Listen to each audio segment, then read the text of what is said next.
झारखंड मुक्ति मोर्चा के संस्थापक और राज्य के पूर्व मुख्यमंत्री शिबू सोरेन का मंगलवार को उनके पैतृक गांव रामगढ़ के नेमरा में पूरे राजकीय सम्मान और आदिवासी परंपराओं के साथ अंतिम संस्कार किया गया।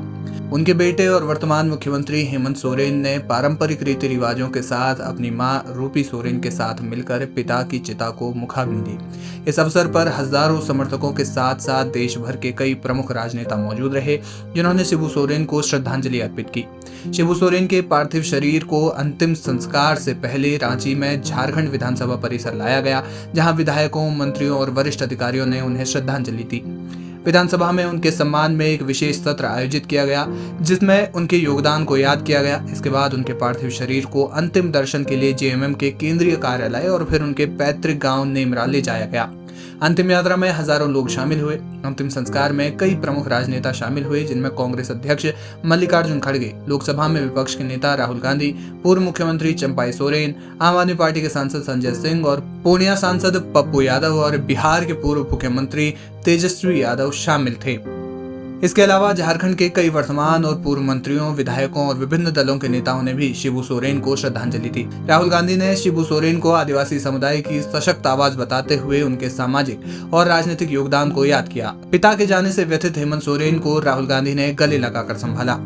शिबू सोरेन का अंतिम संस्कार आदिवासी संथाल परंपराओं के अनुसार किया गया। उनके पैतृक गांव नेमरा में सुबह 11 बजे से अंतिम संस्कार की प्रक्रिया शुरू हुई। हेमंत सोरेन और उनके परिवार ने पारंपरिक रीति रिवाजों का पालन करते हुए सभी अनुष्ठान पूरे किए। Aim right, achieve big. At KR Mangalam University, we provide you the platform to turn your dreams into reality. At KR Mangalam University. इस दौरान स्थानीय आदिवासी समुदाय के लोगों ने पारंपरिक वाद्य यंत्रों और गीतों के साथ गुरुजी को अंतिम विदाई देने के लिए वे लोग एकत्र हुए। पूरे गांव में शोक की लहर थी और कई लोगों की आंखें नम थी। शिबू सोरेन, जिन्हें प्यार से गुरुजी और दिशोम गुरु कहा जाता था, झारखंड के सबसे प्रभावशाली नेताओं में से एक थे। उन्होंने 1970 के दशक में झारखंड मुक्ति मोर्चा की स्थापना की और आदिवासी अधिकारों, जल, जंगल और जमीन के लिए लंबा संघर्ष किया। वे 3 बार झारखंड के मुख्यमंत्री रहे और केंद्र में कोयला मंत्री के रूप में भी अपनी सेवाएं दी।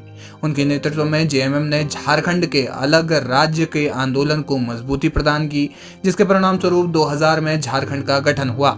मुख्यमंत्री हेमंत सोरेन ने अपने पिता को श्रद्धांजलि देते हुए कहा कि गुरुजी सिर्फ मेरे पिता नहीं बल्कि पूरे झारखंड के मार्गदर्शक थे। उनका संघर्ष और समर्पण हमें हमेशा प्रेरित करता रहेगा। उन्होंने लोगों से उनके पिता के सपनों को साकार करने के लिए एकजुट रहने की अपील की।